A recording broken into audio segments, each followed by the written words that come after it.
Shalom, selamat pagi Bapak Ibu Saudara. Bersihlah hati kita untuk kita memuji dan menyembah Dia. Hanya Dia Yesus, hanya Dia Yesus, hanya Dia Yesus yang layak kita tinggikan, yang layak kita sembah Dia.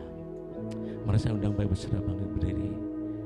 Hanya Engkau Yesus kebenaran dan hidup. Engkau yang menyelamatkan setiap kami.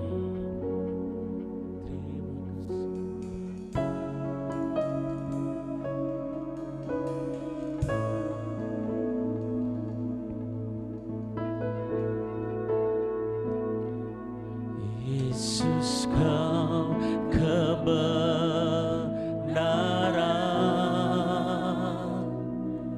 yang menyelamatkanku.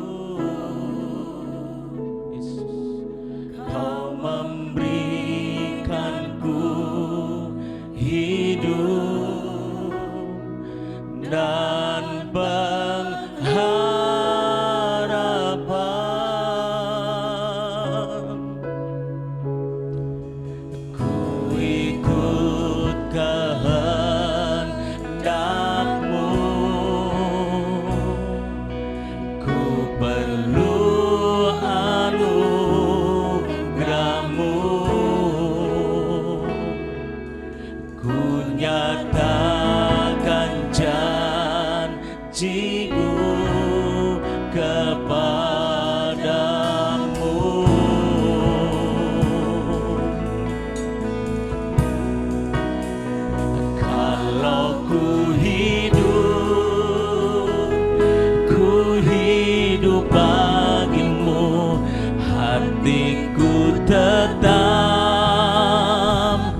tetap menyembahmu. Dunia tak bisa menjauhkanku dari kasih-Mu. Selama kami hidup Tuhan, selama ku hidup bagi mataku Tuhan, tetap memandang-Mu. Dunia tak bisa menjauhkanku dari kasih-Mu. Mari katakan, Yesus Kau kebenaran, Yesus Kau kebenaran yang menyelamatkanku. Kau memberikanku hidup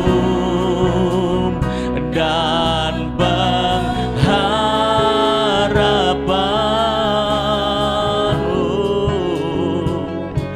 Ku ikut kehendak-Mu,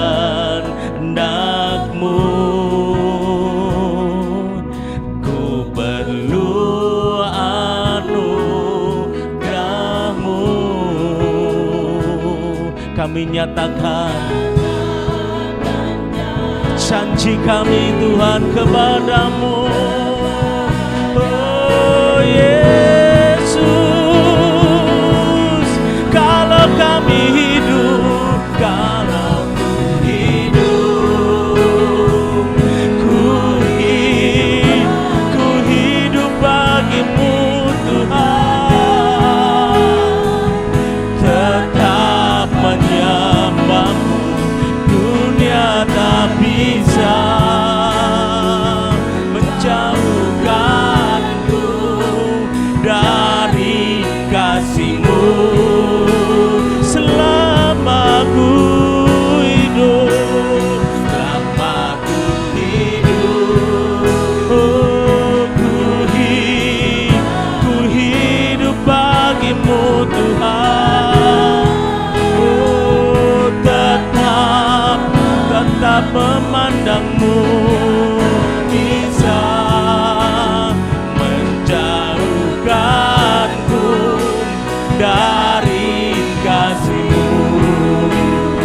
Katakan lagi, kalau kami hidup, kalau ku hidup bagimu, hatiku tetap mengembamu. Dunia tak bisa menjauhkanku dari kasih-Mu. Selama ku hidup, selama ku hidup bagimu, mataku tetap menandangmu. Dunia tak bisa menjauhkanku dari kasih-Mu. Dunia tak bisa, dunia tak bisa menjauhkan. Dunia tak bisa, dunia tak bisa menjauhkanku. Dunia tak bisa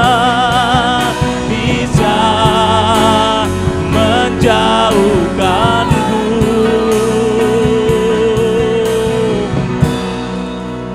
dari kasih-Mu.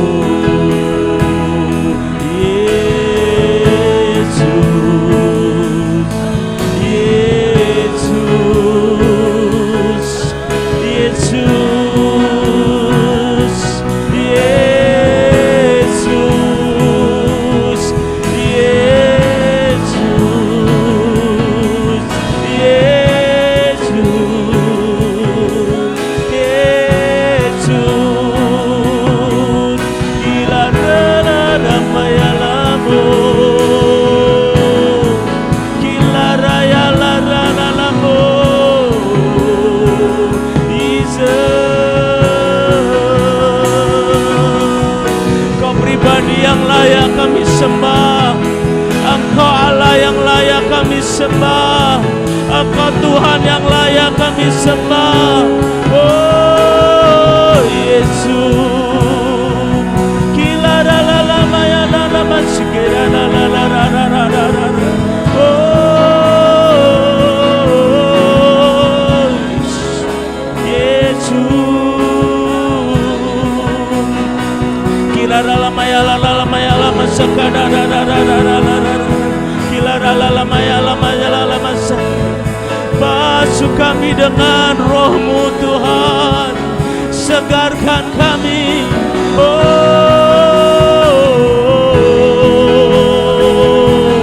kami mau datang ke hadirat-Mu, kami mau datang ke hadirat-Mu Tuhan, segarkan ina roh kami.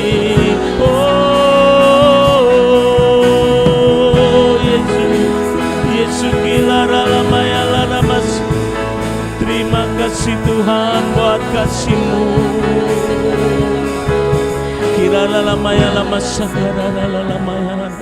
Terima kasih Tuhan buat kasih-Mu. Terima kasih Tuhan. Terima kasih Yesus. Mari terus sembah Dia, sembah Dia.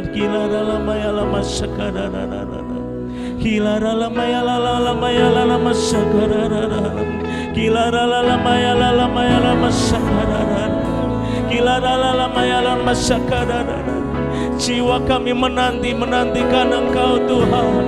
Jiwa kami, roh kami menantikan Engkau di dalam hadirat-Mu Tuhan. Berikan kami kesegaran di dalam hadirat-Mu Tuhan. Berikan kami kelegaan di dalam pujian dan penyembahan kami. Engkau berhadirat di atas pujian kami. Oh, gila la la la la maya la la masakara. Gila la la la la la la la la la masakara. Oh, la la maya la masakara la la la masakara.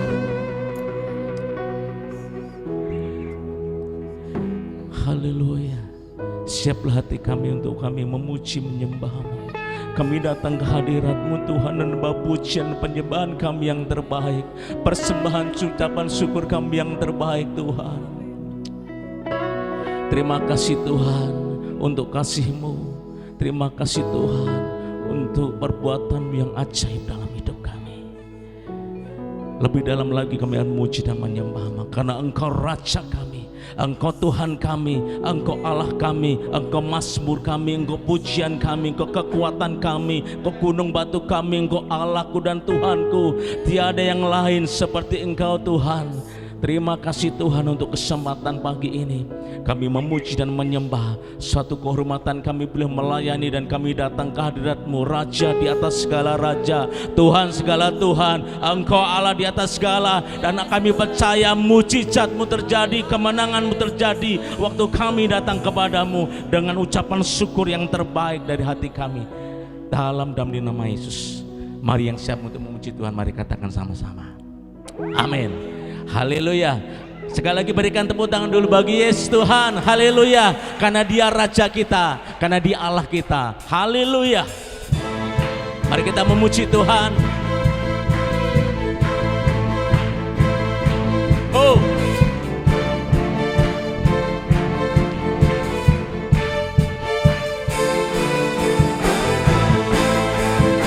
terima kasih Tuhan. Kami bersyukur Tuhan, hanya Engkau Raja kami. Mari katakan bersama-sama, bersyukurlah kepadanya, bawalah pujian bagi Dia, karena Dia Raja, Dia yang berkuasa. Tuhanlah kekuatanku, Mazmur dan keselamatanku, Dia penolongku, Dia beri hidupku. Kau yang berjaya, seluruh semesta sujud menyembah. Agunglah kebangkitanmu, mujizat telah terjadi, cucu kasih anugerah-Mu kekal teguh dan mulia. Masyhurlah perbuatan-Mu, Kau penyelamat hidupku. Kasih-Mu tiada tara, bertanda Kau Tuhan Rajaku.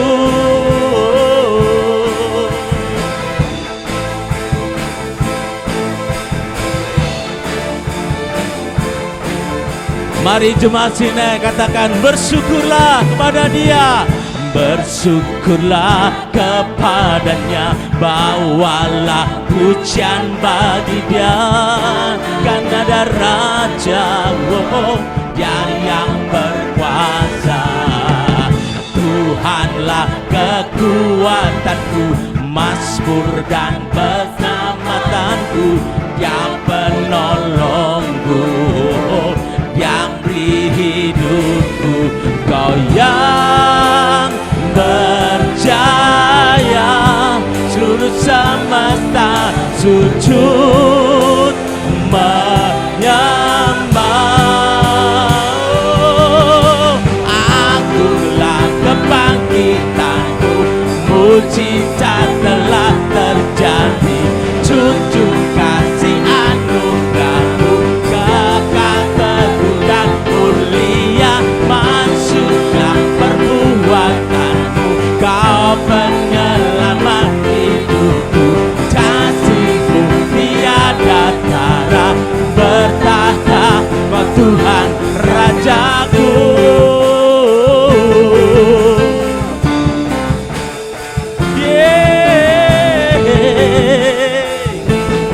Terima kasih Tuhan. Engkau Tuhanku, Engkau Mazmurku, Engkau penolongku yang ajaib. Oh,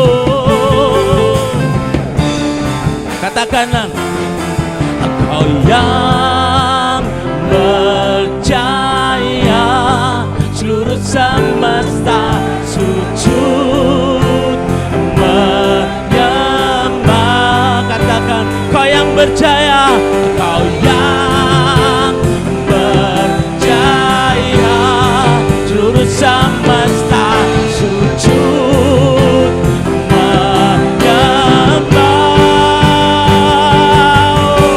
Akulah kebangkitanmu, mujizat telah terjadi. Junjung kasih anugerahmu, kekal teguh dan mulia. Majulah perbuatanmu, Kau penyelamat hidupku.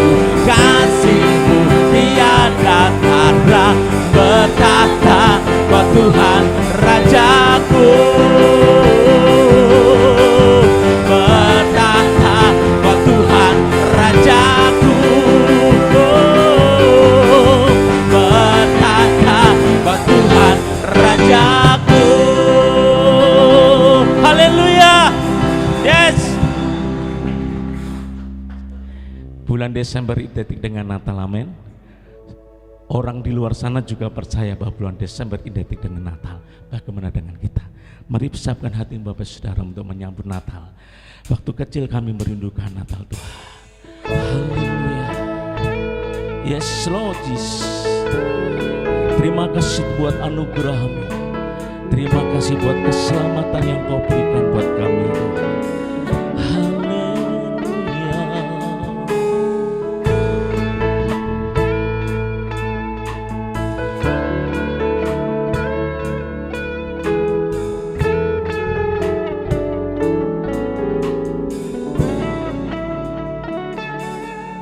Waktu kecil kita merindukan Natal, hadiah yang indah dan menawan. Namun tak menyadari seorang bayi telah lahir, bawa keselamatan untuk manusia. Karena kita Dia menderita, karena kita Dia disalibkan, agar dunia yang hilang diselamatkan dari hukuman kekal.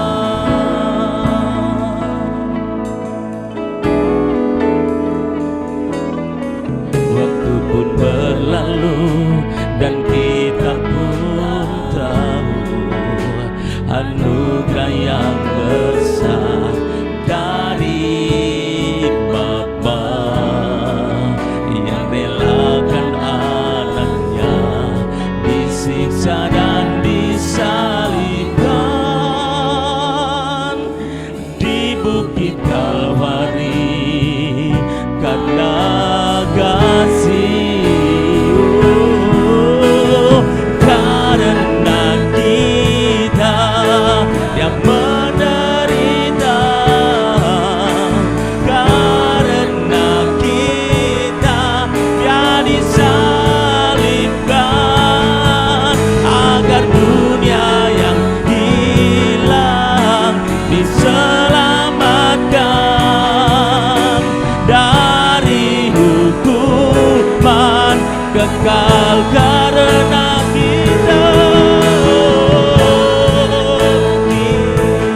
kita yang menderita, karena kita Dia disalibkan,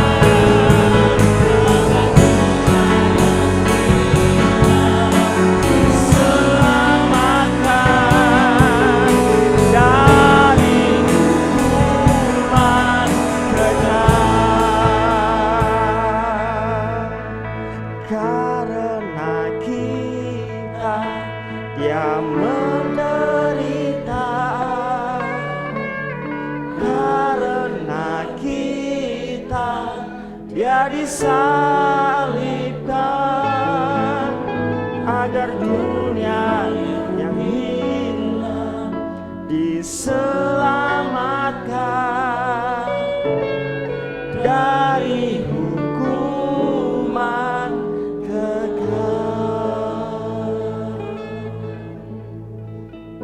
Sungguh kami bersyukur buat kasih karunia-Mu, buat kasih-Mu yang lebih luas dari setiap pelanggaran kami, dari setiap pemberontakan kami.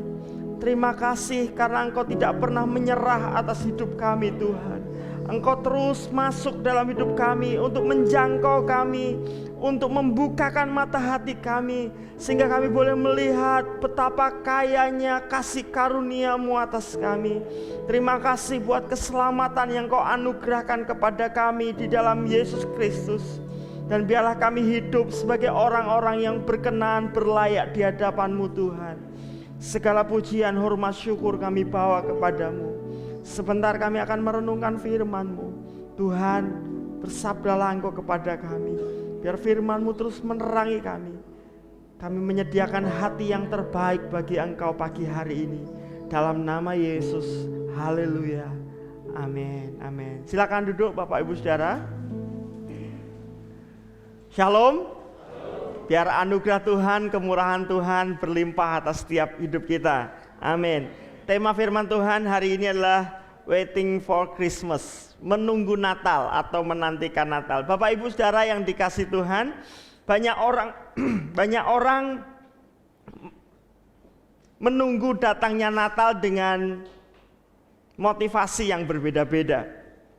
Karena seringkali Natal dihubungkan dengan diskon besar-besaran, ya, lalu libur yang panjang, dekorasi yang indah, makan-makan, pesta, lalu kemudian bagi-bagi hadiah. Nah, seringkali orang hanya menantikan nuansa Natalnya. Itu sebabnya banyak orang yang kemudian keceriaannya, sukacita Natalnya berlalu seiring berlalunya juga bulan Desember. Jadi kita mesti mewaspadai ini. Banyak orang yang fokus kepada suasananya. Jadi begitu Desember selesai, dekor sudah diturunkan, makan-makan sudah habis, tinggal utangnya. Nah, itu kemudian sukacita Natalnya juga ikut hilang. Apalagi tahun ini, rasa-rasanya tahun ini menjadi Natal yang suram bagi beberapa orang karena kita nggak bisa kumpul-kumpul karena harus jaga jarak, nggak bisa makan-makan untuk mengurangi penularan resiko COVID ya. Lalu kemudian kita nggak bisa ngobrol, ketawa bebas karena harus pakai masker. Jadi saya pikir tahun ini penting buat kita untuk menemukan kembali makna Natal, supaya kita nggak sekedar mencari suasananya. Bapak Ibu Saudara yang dikasih Tuhan, saya ingin menegaskan kita kembali hari ini bahwa sukacita Natal datang bukan karena suasananya, bukan karena dekornya, atau karena bulan Desember adalah bulan yang berbeda dengan bulan-bulan yang lain. Tapi kita perlu mengingat begini, Natal adalah bukti penggenapan janji Tuhan. Ini yang penting, bahwa Natal itu adalah bukti bahwa janji Tuhan itu pasti digenapi. Khususnya janji tentang datangnya Sang Mesias, Juru Selamat dunia. Bapak Ibu Saudara yang dikasih Tuhan, sebelum Yesus lahir, bangsa Israel itu mengalami masa yang disebut masa intertestamental. Atau masa ini adalah masa di mana Tuhan itu nggak berfirman kira-kira 400 tahun. Karena kedegilan umat Israel, umat pilihan Tuhan, mereka bolak-balik berontak sama Tuhan, mereka nggak ngakui Tuhan sebagai Allah mereka. Lalu kemudian Tuhan memutuskan untuk diem. Sudah, kamu mau ke kanan, mau ke kiri terserah, kamu mau maju terus terserah, kamu mau ngapa-ngapain terserah. Tuhan seolah-olah diem 400 tahun. Dan masa 400 tahun ini dikenal dengan istilah intertestamental. Itu masa-masa kegelapan bagi umat Israel. Mereka kemudian dijajah oleh bangsa lain, bangsa Babel, bangsa Romawi, terus masuk menjajah mereka, sedangkan mereka nggak ngerti tuntunan Tuhan. Kita mau mesti ngapain nih? Jadi itu masa-masa yang betul-betul kelam.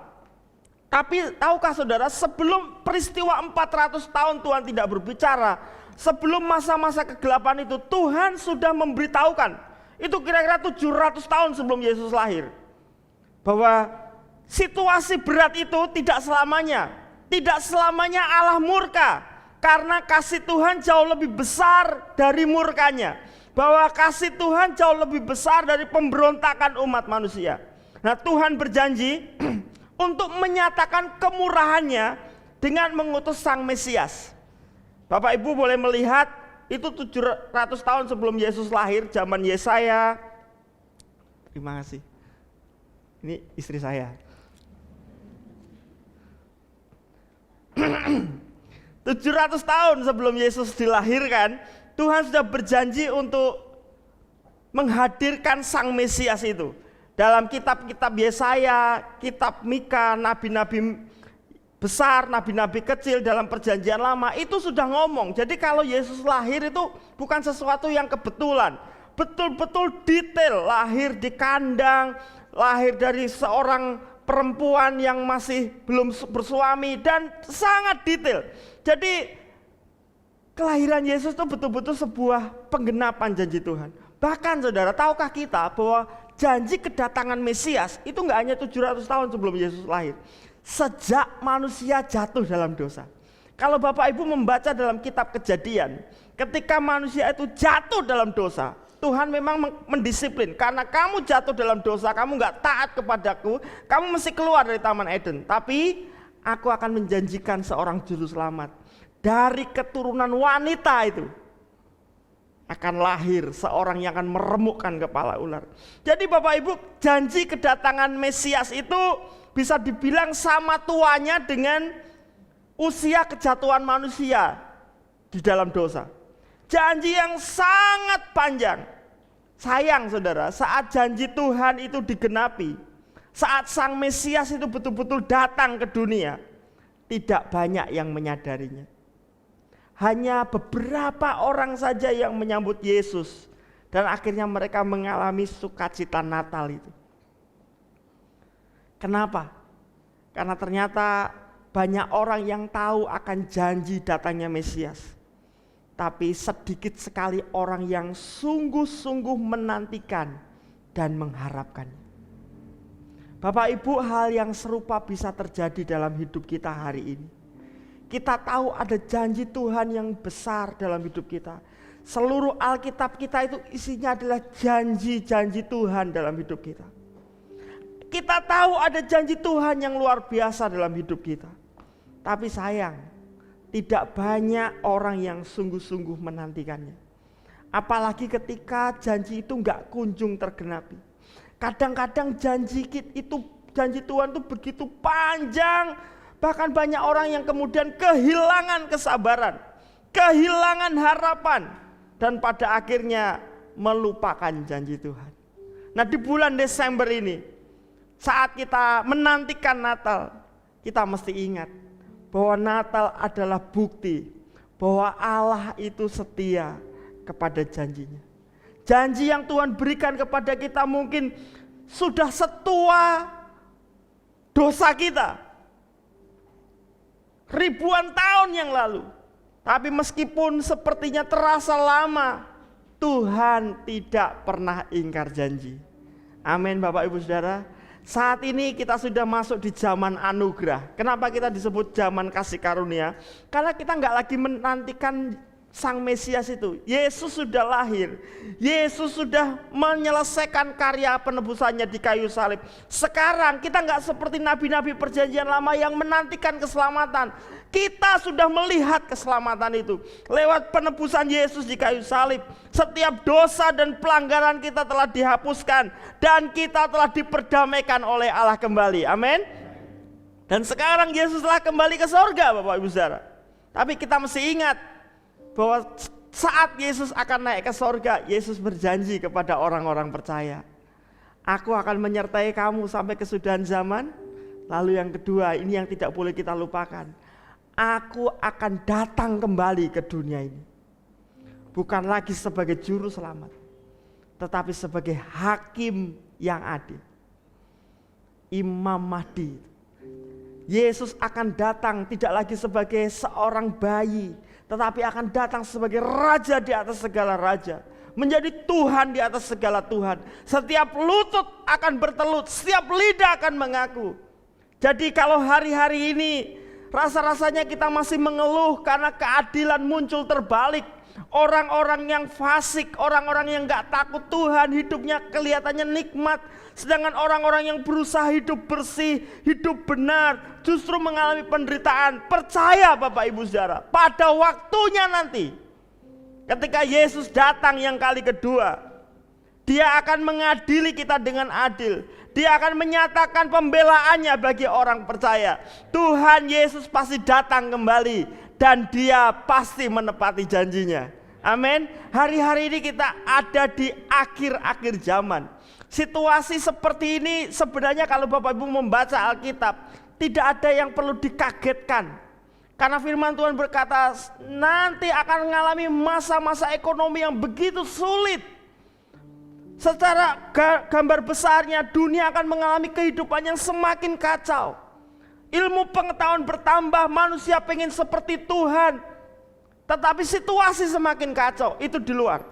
Dan faktanya baru virus kecil saja sudah menggegerkan seluruh dunia hari-hari ini. Mau virus apa lagi yang muncul di kemudian hari? Orang percaya gak perlu kaget, karena Alkitab sudah ngomong begitu. Dan di tengah-tengah orang percaya akan muncul ajaran-ajaran sesat. Orang-orang yang hanya pengen mendengar yang baik-baik saja, gak mau menderita. Itu sudah dimunculkan. Jadi percayalah, hari-hari ini kita sedang mendekati masa-masa kedatangan Tuhan yang kedua kali. Bapak Ibu Saudara, pastikan di bulan Natal ini kita punya sikap hati yang benar. Punya hati yang siap menanti-nantikan kedatangan Tuhan. Menyambut penggenapan janji Tuhan. Tidak hanya kita sedang menantikan kedatangan Yesus kedua kali, tapi kita juga sedang menantikan janji-janji Tuhan dalam Alkitab. Beberapa mungkin sedang bergumul dalam hal ekonomi, kesehatan, atau dalam banyak hal. Percayalah, Yesus tidak hanya naik ke sorga dan bye-bye, bukan. Yesus berkata, aku menyertai kamu senantiasa. Dan kapan penyertaan itu datang kepada kita? Kapan penyertaan Tuhan itu kita alami? Manakala kita punya hati yang sungguh-sungguh siap menanti-nantikan Tuhan. Di Alkitab ketika Yesus lahir, tidak banyak orang yang mengerti kelahiran Sang Mesias itu. Hanya segelintir orang. Beberapa orang tersebut adalah Simeon dan Hana. Hari ini kita akan belajar bagaimana dua orang ini, seorang yang bernama Simeon dan seorang lagi bernama Ibu Hana, mereka menanti-nantikan datangnya Natal itu, datangnya Sang Mesias sampai lama. Hana itu diceritakan di Alkitab, dia menikah 7 tahun. Saudara bisa bayangkan pada zaman kuno seorang wanita itu menikah kira-kira umur 14-15 tahun sudah menikah. Lalu menikah 7 tahun, berarti usianya mungkin kurang dari 25 tahun. Setelah dia menjanda, dia ada di rumah Tuhan, doa puasa menantikan Mesias sampai usianya 85 tahun atau 84 tahun. Menanti dalam waktu yang panjang. Simeon, para penafsir Alkitab, tradisi menceritakan usianya kira-kira sampai 114 atau 112 tahun baru melihat bayi Yesus. Ini menunjukkan dua orang ini betul-betul sabar menantikan datangnya Mesias. Dan mari kita belajar dari kedua tokoh ini. Sama-sama kita memperhatikan Lukas pasal 2 ayat 22 dan seterusnya. Ayat yang sangat panjang, saya akan bacakan untuk kita. Hampir satu perikop. Dan ketika genap waktu pentahiran, menurut hukum Taurat Musa, mereka membawa dia ke Yerusalem untuk menyerahkannya kepada Tuhan. Seperti ada tertulis dalam hukum Tuhan, semua anak laki-laki sulung harus dikuduskan bagi Allah. Dan untuk mempersembahkan korban menurut apa yang difirmankan dalam hukum Taurat, yaitu sepasang burung tekukur atau 2 ekor anak burung merpati. Adalah di Yerusalem seorang bernama Simeon. Ia seorang yang benar dan saleh, yang menantikan penghiburan bagi Israel. Roh Kudus ada di atasnya, dan kepadanya telah dinyatakan oleh Roh Kudus bahwa ia tidak akan mati sebelum ia melihat Mesias, yaitu dia yang diurapi Tuhan. Simeon datang ke bait Allah oleh Roh Kudus.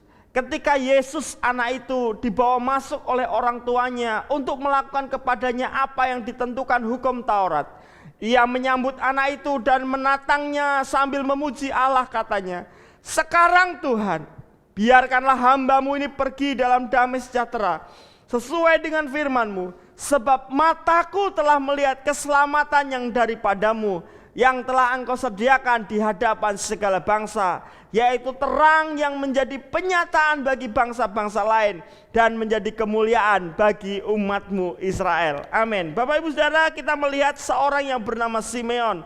Dia betul-betul menantikan penghiburan bagi Israel. Artinya di masa-masa kegelapan, dia sungguh-sungguh berharap, "Tuhan, aku merindukan melihat Mesias." Dan Roh Kudus berkata, "Kamu gak akan mati sebelum kamu melihat pengharapan itu, sebelum kamu melihat terang pengharapan di dalam diri Mesias." Dan betul, Yesus dibawa ke bait suci usia 40 hari. 8 hari Yesus disunat, lalu kemudian mamahnya nunggu 40 hari. Nunggu 40 hari, masa nifasnya selesai, baru boleh datang ke rumah Tuhan. Jadi Yesus dibawa ke rumah Tuhan itu umur 40 hari. Dan Simeon ketika melihat seorang bayi yang digendong papa mamahnya, dia menatang bayi itu dan dia melihat ini Mesias. Kenapa? Karena Roh Kudus menyatakan. Bapak Ibu, saya ingin memberitahu kepada kita, itu yang datang gak cuma Yusuf dan Maria. Bait suci itu adalah pusat penyembahan orang Israel di seluruh Israel. Dan itu orang pergi ke bait suci untuk membawa anak mereka. Itu gak cuma terhitung 1-2 orang. Itu bisa puluhan anak, bahkan ratusan anak. Dan Yusuf dan Maria ini bukan orang yang kaya. Karena Alkitab mengatakan dia hanya membawa 2 burung tekukur atau 2 anak merpati. Itu adalah standar untuk keluarga miskin. Jadi anak sulung itu wajib dibawa ke rumah Tuhan membawa korban. Yang kaya membawa lembu atau kambing domba, tapi yang miskin itu yang paling miskin tetap harus bawa. Saudara perhatikan, Tuhan tetap meminta bahkan orang miskin pun membawa korban persembahan. Tujuannya apa? Karena membawa korban itu membuktikan bahwa kita percaya kepada Tuhan. Jadi jangan ngomong, "Aku miskin, aku gak bawa persembahan." Apalagi ibadahnya online. Hati-hati saudara. Justru ketika kita nggak bawa persembahan, kita sedang percaya bahwa saya miskin, saya nggak bisa beli apa-apa. Dan karena itulah, jadilah seperti yang kita percayai. Karena ketika kita nggak membawa kepada Tuhan, bagaimana Tuhan, kalau tidak ada benih yang kita tabur, bagaimana Tuhan melipat gandakan? Itu sebabnya aturannya, orang miskin sekalipun harus bawa 2 anak merpati. Dan Alkitab mengatakan Yusuf Maria itu membawa 2 anak merpati. Banyak imam di situ. Tapi imamnya itu pinter. Sing nggawa sapi sing diparani. Karena kan itu korban itu cuma sedikit, sisanya untuk imam gitu loh. Jadi kalau cuma bawa merpati, wah, orang marake warak gitu. Saudara bisa nangkap ini. Di zaman dulu itu sudah model begitu. Banyak hamba-hamba Tuhan ya lihat, oh ini jemaat rodok sali ini. Ya dideketi gitu. Jadi apa yang saya mau ceritakan, Yusuf Maria nggak menarik perhatian orang. Dia hanya keluarga miskin, hanya bawa 2 anak burung merpati. Tapi Simeon dengan mata iman yang luar biasa karena Roh Kudus mendorong hatinya, dia bisa tahu bahwa ini Mesias. Seolah-olah sang putra yang maha tinggi itu masuk ke rumahnya, nyamar sebagai orang yang paling miskin di antara yang miskin. Hanya orang yang punya mata rohani yang baik yang bisa melihat Tuhan. Itu sebabnya dari sekian imam, dari sekian orang-orang itu hanya Simeon yang bisa lihat. Hanya Hana yang bisa lihat. Nah, kita belajar apa yang mendasarinya. Alkitab tadi mengatakan, siapa Simeon? Firman Tuhan berkata, ia seorang yang benar dan saleh. Bapak Ibu, yang pertama kita mesti belajar dari Simeon, mari belajar hidup kudus bagi Tuhan. Benar dan saleh itu di terjemahan yang lain mengatakan orang baik dan mencintai Tuhan. Orang benar itu bukan berarti orang yang sempurna, nggak ada dosanya, bukan. Tapi orang yang sungguh-sungguh punya komitmen untuk menghormati Tuhan, untuk hidup sesuai dengan firman Tuhan. Itu sebabnya saya katakan Simeon adalah orang yang hidup kudus bagi Tuhan. Kudus itu artinya berbeda dari yang lain. Hidup yang hanya ngikuti kehendak Allah, hidup yang sungguh-sungguh menghormati Tuhan, berani tampil beda. Bapak Ibu, benar dan salah itu bukan berarti manusia sempurna yang seperti saya katakan. Tapi orang yang sungguh-sungguh berkomitmen untuk menghormati Tuhan dalam hidupnya, hidup sesuai dengan firman Tuhan. Nah, perhatikan ini, Tuhan selalu mencari orang-orang yang bersedia hidup kudus bagi Tuhan untuk mengalami kemurahan dan janji Tuhan. Saudara lihat, kenapa Nuh diselamatkan? Ada banyak, minggu lalu ibadah pagi kita ngomong tentang keluarga Nuh. Alkitab dengan tegas karena Nuh itu hidup takut akan Tuhan. Hidupnya saleh di antara kebanyakan orang. Dan itu bukan 1-2 hari. 600 tahun. Di tengah-tengah bangsa yang kacau, di tengah-tengah penduduk dunia yang kacau. Hanya Nuh yang takut akan Tuhan. Gak gampang saudara. Kita masih banyak nih komunitasnya ini. Masih ada teman-temannya. Nuh hanya satu keluarga. Jadi semua kita bisa ngaku keturunan Nabi sekarang. Keturunan Nabi Nuh. Kalau enggak kita udah kelep semua. Jadi kita semua keturunan Nabi Nuh. Bapak Ibu Saudara yang dikasih Tuhan, Nuh itu orang benar dan takut akan Tuhan dibanding angkatannya. Lihat Zakaria dan Elisabet yang melahirkan Yohanes Pembaptis. Mereka orang benar dan orang saleh. Lihat Yusuf dan Maria, Bapak Ibu Yesus. Mereka adalah orang yang tulus hati, takut akan Tuhan. Lihat Kornelius, orang kafir itu. Sekalipun Kornelius bukan orang Israel, tapi dia adalah orang yang takut akan Tuhan. Sehingga pada akhirnya Kornelius menjadi seorang history maker bagi sejarah gereja. Menjadi perintis sebuah sejarah gereja. Gara-gara Kornelius, saudara dan saya percaya Yesus. Kenapa saudara? Zaman dulu orang berpikir Yesus itu hanya untuk orang Israel. Tapi ada orang kafir, orang non-Israel. Jadi yang disebut kafir itu yang aslinya di dalam Alkitab itu adalah non-Yahudi. Bukan keturunan Abraham, itu kafir. Saudara dan saya memang orang kafir. Berdasarkan garis keturunan Abraham. Tapi Kornelius karena dia memilih untuk takut akan Tuhan. Dia menjadi terobosan sejarah bahwa ternyata orang non-Yahudi pun menerima keselamatan di dalam Yesus. Sampai sekarang prinsip ini masih berlaku. Hanya orang-orang yang punya komitmen takut akan Tuhan, menghormati Tuhan, yang akan mengalami janji Tuhan, mengalami penyertaan Tuhan. Bukankah Yesus berkata, berbahagialah orang yang suci hatinya, karena mereka akan melihat Tuhan. Hanya orang-orang yang menghormati Tuhan, yang hidup sesuai firman Tuhan, yang siap mengalami kemuliaan dan janji Tuhan. Bapak Ibu Saudara, kita harus memilih bagaimana kita hidup. Kita tidak bisa di satu sisi kita kompromi dengan dosa, tapi di satu sisi kita pengen mengalami berkat Tuhan. Tidak bisa, kita nggak bisa ada di situ. Walaupun kita mungkin dosa kita banyak, ini bukan masalah dosa kita banyak. Selama kita mau menghormati Tuhan, dosa kita diampuni. Tapi yang parah yang Tuhan gak mau adalah orang yang hidup di dalam dosa. Senang dengan dosa, mau kompromi dengan dosa. Itu yang Tuhan gak suka. Tuhan gak benci kita, tapi Tuhan gak mau kompromi dengan dosa kita. Walaupun dosa kita begitu parah seperti anak bungsu yang sudah menjual hartanya, warisannya, sudah ninggalin bapaknya.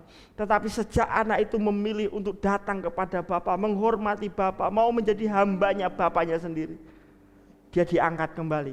Nangkep maksud saya? Ini jadi bukan masalah saya harus benar 100%, wah kalau saya nggak kudus berarti saya nggak boleh masuk gereja. Bukan, ini masalah arah hidup kita kemana. Hari ini mari pilih untuk hidup hanya takut kepada Tuhan saja. Jadilah seperti Simeon. Sekalipun dia belum melihat Mesias, dia menjaga hati dan hidupnya. Berapa banyak janji Tuhan yang turun atas kita. Kalau hari-hari ini mungkin beberapa dari kita rasanya kok belum melihat pertolongan Tuhan, belum melihat janji Tuhan digenapkan atas hidup kita, mari pastikan hati kita tetap menghormati Tuhan.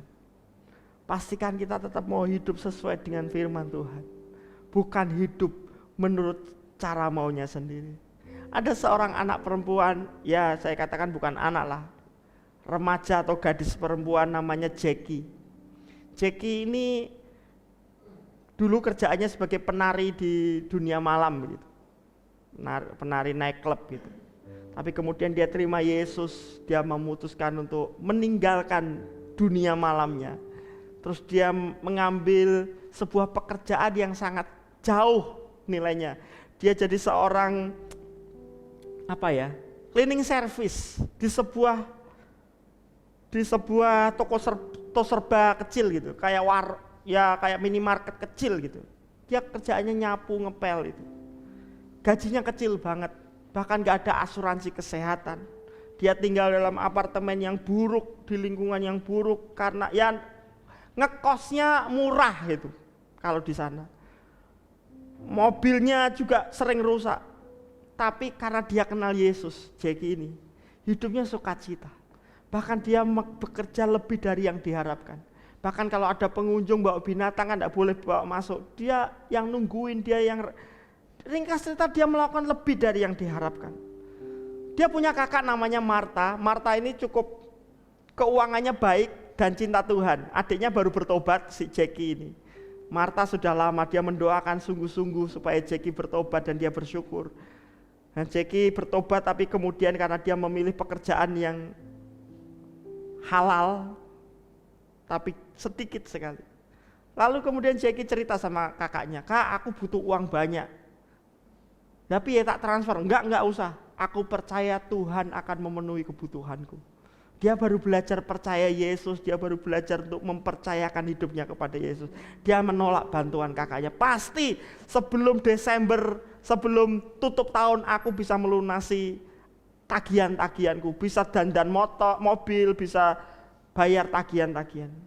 Dan beberapa minggu setelah itu dia telepon lagi ke kakaknya Martha. "Kak, ingat tak bahwa aku percaya Tuhan akan mencukupi kebutuhanku? Ingat, terus gimana? Ada kabar baik Kak, awal Desember ini aku dapat bonus dari kantor, dari perusahaanku, dari bosku." Wow, gak nyangka Kak, aku dapat $300. Wah, kakaknya kaget. Wow, banyak sekali. Iya Kak, uangnya langsung habis Kak. Dia servis mobilnya, dia betulin semua, dia tagihan-tagihan dia bayar semua. Tuhan tuh baik, baru awal Desember aku dapat bonus luar biasa, senang sekali. Kakaknya senang, wah puji Tuhan, Jackie betul-betul belajar percaya dan Tuhan menjawab. Tapi besoknya nelpon lagi di Jackie, "Kak, tadi aku ketemu sama supervisorku ngeluh. Loh, ngeluh kenapa? Kok bonus Natalnya cuma sedikit? Harusnya dia dapat $300. Kok cuma dikit? Aku merasa bersalah Kak." "Loh kenapa?" "Nama depannya kayak namaku Kak. Jangan-jangan ini yang $300 jatahnya dia bukan jatahku." Terus kakaknya ngomong, "Ya wis toh, itu berkatmu. Nah, itu salahnya bosmu, namanya salahnya bosmu, bukan salahmu. Kamu kan ya sudah bekerja." "Tapi kan aku nggak enak. Jangan-jangan ini bukan uangku Kak. Aku mau nelpon bosku Kak." Jangan kasih tahu." Kakaknya yang sudah percaya itu kasih tahu, "Jangan, itu salahnya bosmu." Tapi rupa-rupanya Jackie ini luar biasa. Ini jiwa baru ini biasanya lebih rohani daripada orang yang sudah sekian lama. Kadang-kadang pendeta sok ngapusi, tapi orang jiwa baru ini malah enggak gitu. Karena takut Tuhan gitu. 2 minggu berikutnya nelpon lagi, "Kak, aku akhirnya ngomong." "Lah terus piye?" "Aku diseneni. Aku dimarahi sama bosku. Suruh balik ke uangnya $300. Lah kalau nggak dikembalikan, mau nanti dipotong gaji di tahun depan." Wah, bosmu itu kebangetan. Yang Martanya yang ngomel-ngomel. "Kamu kan udah kerja bagus gini. Ya, tapi ya wes piye? Tapi uangnya udah habis Kak. Lah piye tak transfer?" "Enggak, Tuhan akan memenuhi kebutuhanku. Aku percaya sama Tuhan." Wah, Martanya yang gelisah. Jackie-nya nggak gelisah, Martanya yang gelisah. Karena ini adikku tuh jiwa baru. Nanti kalau sampai Tuhan nggak nolong dia, bisa balik lagi ke dunia lamanya gitu. Tapi Tuhan kemudian berbisik kepada Marta, Marta, Jackie belajar percaya kepadaku. Biarkan dia belajar. Dan kamu juga harus belajar percaya. Luar biasa saudara. Sebelum tanggal 24 Desember, adiknya telepon lagi, Kak, aku menang undian berhadiah $300. Hah, kok bisa? Iya kan seringkali kalau beli ke mall apa-apa dapat kupon. Ternyata aku dapat, Kak, dan jumlahnya $300. Aku nggak perlu potong gaji. Bener Kakak omonganku, Tuhan akan memenuhi kebutuhanku. Bapak Ibu, kadang-kadang kita tergoda untuk kompromi dengan dosa. Bahkan Marta, kakaknya pun merasa itu nggak dosa, itu salahnya bosmu. Toh kamu nggak nyuri, kamu terima langsung. Kalau kesalahan pemberian amplop itu salahnya bosmu, bukan salahmu. Tapi Jackie memilih bukan berdasarkan pola pikirnya. Pikiran kadang-kadang suka bela dosa. Tapi hati nurani itu selalu bela Tuhan. Itu sebabnya jangan pernah kompromi dengan dosa. Walaupun rasanya pahit, tapi percayalah Tuhan tidak pernah tidur. Tuhan tahu di mana ada orang-orang yang berani hidup kudus. Di situ Tuhan akan mencurahkan berkat dan janji-janjinya. Mungkin tidak seperti langsung seperti Jackie. Tapi mungkin nanti di kekekalan nanti upah kita akan dibayar lunas oleh hakim yang adil itu. Lalu yang kedua, firman Tuhan berkata, lagi pula di situ ada Hana, seorang nabi perempuan, anak Fanuel dari suku Asher. Ia sudah sangat lanjut umurnya. Sesudah kawin, ia hidup 7 tahun lamanya bersama suaminya. Dan sekarang ia janda dan berumur 84 tahun.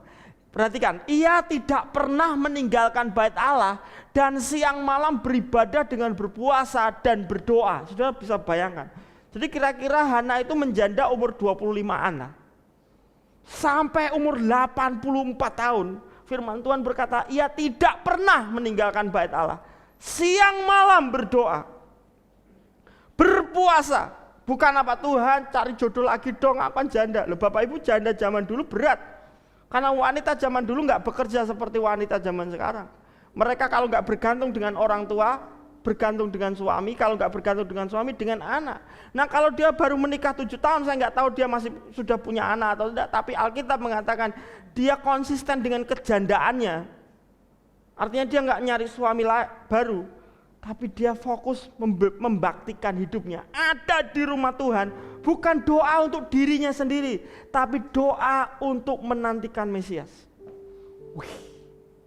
Ini yang saya sebut dengan, dan ayat 38, dan pada ketika itu juga datanglah ia di situ mengucap syukur kepada Allah dan berbicara tentang anak itu kepada semua orang yang menantikan kelepasan untuk Yerusalem. Simeon, orang yang dekat dengan Tuhan. Hana, orang yang dekat dengan Tuhan. Yang kedua, mari bergaul karib dengan Tuhan. Supaya kita ngerti mana janji Tuhan. Supaya kita diteguhkan Tuhan. Kadang-kadang nunggu penggenapan janji itu gak gampang. Seperti tadi butuh kesabaran. Kadang-kadang kita gak sabar dan kita kehilangan pengharapan. Tapi kalau kita dekat dengan Tuhan, kita akan terus semakin kuat. Bapak Ibu, burung gagak itu dikenal sebagai burung pengganggu.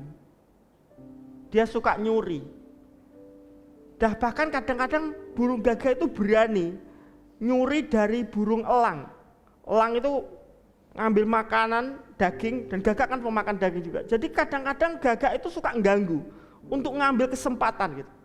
Apa yang dilakukan elang menghadapi gagak si pengganggu ini? Yang dilakukan elang adalah dia akan terbang lebih tinggi lagi. Karena di ketinggian tertentu burung gagak sudah nggak bisa ngelawan. Burung elang itu bisa sampai 20.000 kaki. Itu sekitar 6 kilo dari permukaan. Itu kayak pesawat terbang. Pesawat terbang kan 20.000, 25.000 kaki. Jadi elang itu terbang tinggi sekali. Supaya apa? Supaya gagak pengganggu itu nggak bisa nyerang. Kalau di bawah-bawah mesti diganggu. Berapa banyak dari hidup kita yang seringkali dapat gangguan? Gangguan kekhawatiran, nanti piye masalahku, nanti apa. Kita susah pegang janji Tuhan kalau hidup kita dikuasai ketakutan, kekhawatiran, kegelisahan. Jadilah seperti burung elang, naik lebih tinggi lagi. Masuk dalam hadirat Tuhan. Rasul Paulus katakan, pikirkan perkara yang di atas, bukan yang di bumi. Kalau kita hanya fokus di bumi ini, artinya pandangan kita ke bawah, banyak gangguan. Ada banyak gagak-gagak yang akan mencuri iman kita, mencuri pengharapan kita, mencuri kesabaran kita. Kegelisahan hidup membuat kita menjadi, rasanya kita pengen mundur. Tapi belajar dari Hana dan Simeon, naik lebih tinggi. Naik lebih tinggi. Dan kita akan tetap bisa menjaga ketekunan kita, menjaga kesabaran kita, menjaga penantian kita kepada Tuhan. Bapak Ibu Saudara, inilah yang mereka lakukan, bergaul karib dengan Tuhan. Kalau hari-hari ini kita belum melihat penggenapan janji Tuhan atas hidup kita, di area apapun, bahkan mungkin kita masih menantikan kedatangan Tuhan yang kali kedua, terus bergaul karib dengan Tuhan. Hari-hari ini ketika pandemi datang, persoalan ekonomi, persoalan kesehatan, jangan sampai kita stres. Ada seorang ibu yang motong anaknya sendiri karena masalah ekonomi yang berat. Dan saya rasa persoalan-persoalan ini akan terus menumpuk di tengah-tengah pandemi ini. Saya tidak tahu bagaimana kondisi kita, tapi ingat, bergaul karib dengan Tuhan. Jangan sampai persoalan itu kemudian menghimpit kita, bahkan kemudian membunuh mimpi-mimpi kita. Mari melekat erat dengan Tuhan. Yang komsel, mari komsel terus, terhubung dengan saudara seiman. Datang ke rumah Tuhan, pergi beribadah seperti Hana, tidak meninggalkan jam ibadahnya. Doa, puasa, nyari Tuhan. Tuhan, aku percaya janjimu pasti digenapi, cepat atau lambat. Dan yang ketiga, apa yang mereka lakukan sehingga mereka mengalami janji Tuhan? Karena mereka terbuka dengan penggenapan janji Tuhan. Saudara, kedatangan seperti yang tadi saya katakan, kedatangan Yusuf, Maria, dan bayi Yesus ke bait suci itu tidak menarik. Mereka hanya keluarga sederhana di antara sekian keluarga yang membawa sapi, membawa kambing domba. Mereka hanyalah keluarga miskin dan tidak terkenal. Tapi sekalipun Mesias muncul dalam rupa seorang bayi sederhana dalam keluarga miskin, Simeon dan Hana tidak ragu untuk mengaku Yesus sebagai Mesias. Bahkan Simeon menatang dan berkata, sudah, aku mau mati sekarang karena aku sudah melihat keselamatan di tanganku. Hana gak ragu untuk menceritakan kepada semua orang, ini Mesias. Mungkin orang-orang juga bingung, masa sih anaknya orang miskin Mesias? Udah diiyain aja orang tua. Umur 84 tahun. Sudah bisa bayangkan orang 84 tahun terus kemudian bawa bayi, ini loh Mesias. Ini sudah ngigo, ini sudah bertahun-tahun dia ada di rumah Tuhan cuma doain itu. Hatinya, pikirannya sudah dipenuhi Mesias. Sekarang dia lihat bayi, ini yang ngigo, udah diiyain aja. Sudah, anak-anak remaja kan suka gitu. Anak saya juga, papa diiyain aja. Wah, bahaya tuh. Saudara bisa bayangkan, Simeon, Hana tidak ragu. Kenapa? Karena hati dan pikirannya siap untuk jawaban Tuhan yang tak terduga. Ahli-ahli Taurat menantikan Mesias, orang Nazaret menantikan Mesias, orang-orang Yahudi menantikan Mesias. Tapi ketika Yesus muncul, mereka tolak. Masa anak orang miskin? Masa dia lahir di tengah-tengah orang Nazaret? Masa dia ada di Galilea? Semua nolak. Kenapa? Mereka sudah punya frame, sudah punya kerangka. Kalau Mesias itu anak raja, hebat, luar biasa, kakinya nggak nginjak tanah, mungkin seperti itu. Karena mereka sudah punya asumsi. Bapak Ibu, banyak orang tidak dapat menerima penggenapan janji Tuhan karena mereka sudah punya persepsi. Harusnya kalau Tuhan tolong saya, ya begini caranya, ya begini caranya. Jangan batasi Tuhan, karena Tuhan kita kreatif. Dia punya 1001 cara untuk menjawab doa kita. Amin saudara. Ada satu keluarga suami istri, mereka pengen punya anak. Mereka doa bertahun-tahun pengen punya anak. Bahkan mereka berusaha mengadopsi, tapi sulit sekali punya anak. Sampai kemudian pada bulan Oktober dapat surat bahwa dia berhasil mendapat anak adopsi. Gak cuma satu, langsung 2. Wah, senang sekali suami istri ini. Tapi ini anak adopsi yang bukan dari lahir. 2 anak, yang satu sudah usia SMP, yang satu usia SD. Tapi orang tua ini bersyukur, enggak apa-apa wes. Saya pengen punya anak dan Tuhan kirim 2 anak. Persoalannya adalah kalau anak ini sudah usia SMP SD, dia biasanya sudah pindah-pindah ke orang tua asuh beberapa. Dan ternyata dia dengar cerita dari 2 anaknya ini. Sudah pindah, ini kakak beradik ini kandung, tapi sudah pindah kira-kira 3-4 orang tua asuh. Mereka dilecehkan karena orang yang jadi orang tua asuh itu dapat dana dari pemerintah. Jadi banyak orang tua yang pengen ngadopsi cuma supaya dapat dana dari pemerintah. Jadi dia diperlakukan gak semestinya. Mereka memperlakukan kami seperti budak. Uangnya, jaminan dari pemerintah dipegang, diambil orang tua angkatnya, tapi mereka diperlakukan semena-mena. Orang tua ini betul-betul mengasihi Tuhan dan mereka suami istri itu komitmen. Aku janji, kita janji nanti Natal kita akan bikin kado yang terbaik buat mereka. Biar dia, anak-anak kita ini dapat ngalamin Natal yang belum pernah mereka alami. Karena kedua anak ini gak pernah ngalamin Natal sejak dari kecil. Sudah diasuh oleh banyak orang tua asuh yang gak punya hati sebenarnya. Jadi kedua orang tua ini datang kepada Tuhan, jadikan kami orang tua terbaik. Berkati kami supaya kami bisa memberi kado terbaik buat mereka. Dan Bapak Ibu, suaminya kerja di sebuah bangunan begitu, bukan kontraktor tapi salah satu pegawai, salah satu tenaga di kontraktor. Awal Desember sudah dapat berita nggak enak. Bas borongnya ngomong begini, ini ada pengurangan, jadi kamu terpaksa diistirahatkan. Wah, padahal dia udah janji mau beri kado terbaik buat kedua anaknya, buat beri Natal yang terbaik, tapi justru di awal Desember dia kehilangan pekerjaan. Suami ini kalut, istrinya kalut, beberapa kali kadang-kadang berantem, tapi kemudian mereka balik lagi, kita mau belajar percaya sama Tuhan. 3 minggu mereka nganggur, semakin galau. Natal mau seperti apa ini yang kita bagikan kepada 2 anak kita? Padahal dia sudah berjanji untuk memberikan kado terbaik buat anak mereka. Sampai tanggal 24 Desember, suami istri itu nangis. Tuhan, kok engkau gak jawab doaku? Aku pengen membuat anak-anakku ini punya Natal terbaik, tapi beli kado aja gak kuat. Mereka nangis dan mereka mulai merasa bahwa Tuhan gak dengar doa mereka.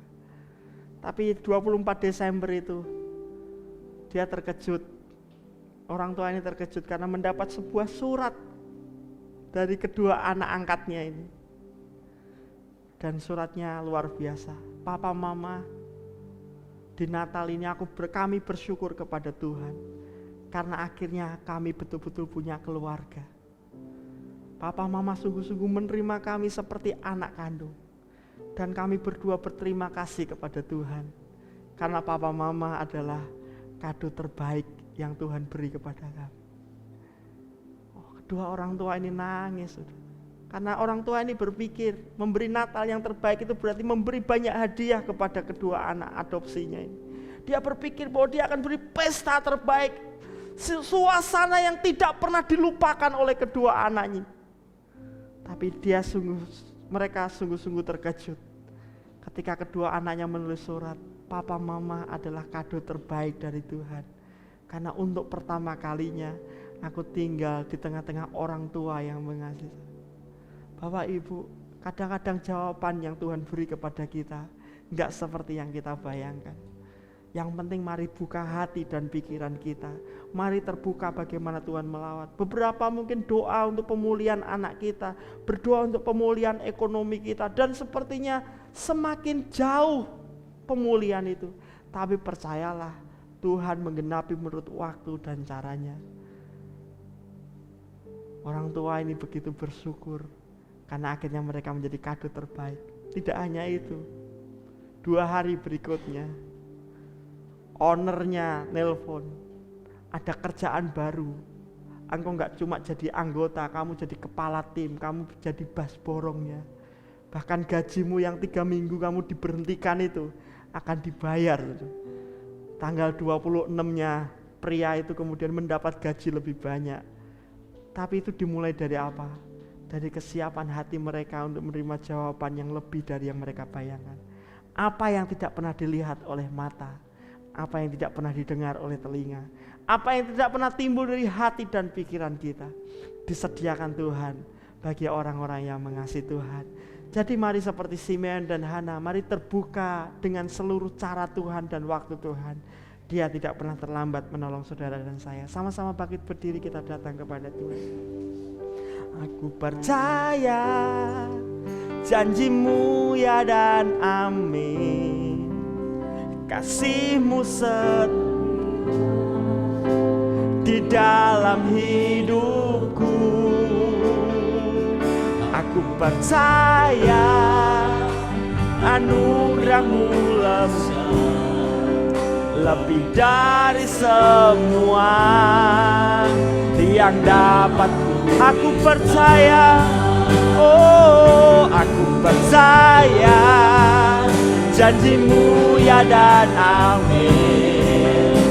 Kasihmu setia di dalam hidupku. Oh, aku percaya anugerahmu besar, lebih dari semua yang dapat. Aku percaya janjimu ya dan amin. Kasihmu setia di dalam hidupku. Aku percaya anugerahmu besar, lebih dari semua yang dapat ku minta. Bapak Ibu, ketika saya berkata tahun ini menjadi tahun kemurahan Tuhan, saya tidak tahu apa yang ada di kepala kita. Mungkin di awal tahun ini kita membayangkan berkat yang luar biasa, bonus yang tidak terpikirkan, berkat-berkat yang jauh melebihi dugaan kita. Tapi tahun ini kita justru masuk masa pandemi. Rasa-rasanya janji Tuhan terlalu jauh kita alami. Dan kita sudah masuk di tahun terakhir, bulan terakhir di tahun ini. Kita mungkin menantikan hari Natal, tapi selebihnya kita juga menantikan Tuhan kapan tahun kemurahan ini digenapkan atas hidupku. Masalah keluargaku tambah parah, masalah ekonomiku tambah parah, persoalan bertubi-tubi. Hari ini mari arahkan hati kita kepada Tuhan. Tetap percaya bahwa ini adalah tahun kemurahan Tuhan. Bahwa kalau kita masih berdiri sebagaimana kita ada, itu juga kemurahan Tuhan. Bagian kita belajar seperti Simeon dan Hana, tetap hidup menghormati Tuhan, tetap bergaul karib dengan Tuhan, dan tetap terbuka dengan cara Tuhan melawat kita. Aku percaya kasih-Mu ya dan amin. Janji-Mu setia di dalam hidup. Aku percaya anugerah-Mu besar, lebih dari semua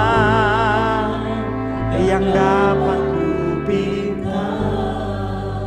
Mari kita mengarahkan hati kita kepada Tuhan. Tuhan, aku mau belajar percaya kepada janji-Mu. Aku mau percaya kepada kasih setia-Mu. Aku mau percaya kepada kemurahan-Mu Tuhan. Bahkan ketika kami sebentar lagi akan menutup tahun ini, di bulan terakhir di tahun ini, dan kami masih belum melihat janji-Mu digenapkan atas kami. Kami mau katakan, kami mau belajar tetap percaya kepada-Mu. Kami mau tetap hidup takut menghormati Engkau, Kami menolak untuk bersungut-sungut, untuk marah, untuk khawatir. Kami mau dekat, melekat erat dengan Engkau. Kami mau terus menanti-nantikan Engkau. Kami percaya yang terbaik masih ada di depan kami. Terima kasih Tuhan. Kami memerlukan keajaiban-Mu. Dan biarlah di bulan ini kami melihat kemurahan-Mu dilimpahkan atas kami. Apa yang tidak pernah kami lihat oleh mata kami, yang tidak pernah kami dengar dari telinga kami, yang tidak pernah timbul dalam hati dan pikiran kami, kami percaya Engkau siapkan, Engkau sediakan, Engkau limpahkan bagi kami, orang-orang yang mengasihi dan menghormati Engkau. Hati kami tertuju kepada Engkau. Biarlah kami terus menanti-nantikan Engkau, sumber pengharapan kami. Terima kasih Tuhan. Goreskan firman-Mu dalam hati dan hidup kami.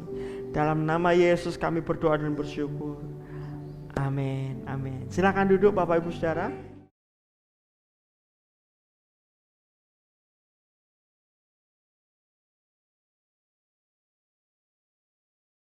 Terima kasih Tuhan, di akhir ibadah kami membawa persembahan kami, persepuluhan kami kepada Tuhan. Tuhan yang menguduskan, boleh kami gunakan untuk kemuliaan Tuhan. Kami menyerahkan ibadah Natal tanggal 25, berdoa untuk seluruh panitia yang terlibat, Tuhan yang memberkati. Rencana kami untuk berbagi berkat dengan orang-orang di sekitar gereja, Tuhan yang menolong, biar ini betul-betul menjadi berkat buat mereka. Kami bersuka cita dalam situasi seperti ini. Kami tetap belajar memberkati banyak orang. Tuhan yang menolong dan memberkati kami berlimpah-limpah. Sebentar kami kembali ke rumah kami masing-masing. Kami pulang dengan sukacita. Berkat Tuhan menyertai kami. Mari kita menerima berkat Tuhan. Tuhan memberkati engkau dan melindungi engkau. Tuhan menyinari engkau dengan wajahnya dan memberi engkau kasih karunia. Tuhan menghadapkan wajahnya kepadamu dan memberi engkau damai sejahtera. Kekasih-kekasih Tuhan, mari pulang dengan membawa anugerah dari Allah Bapa, kasih sayang dari Yesus Kristus dalam persekutuan Roh Kudus menyertai kita hari ini sampai selama-lamanya. Dalam nama Tuhan Yesus Kristus. Amin.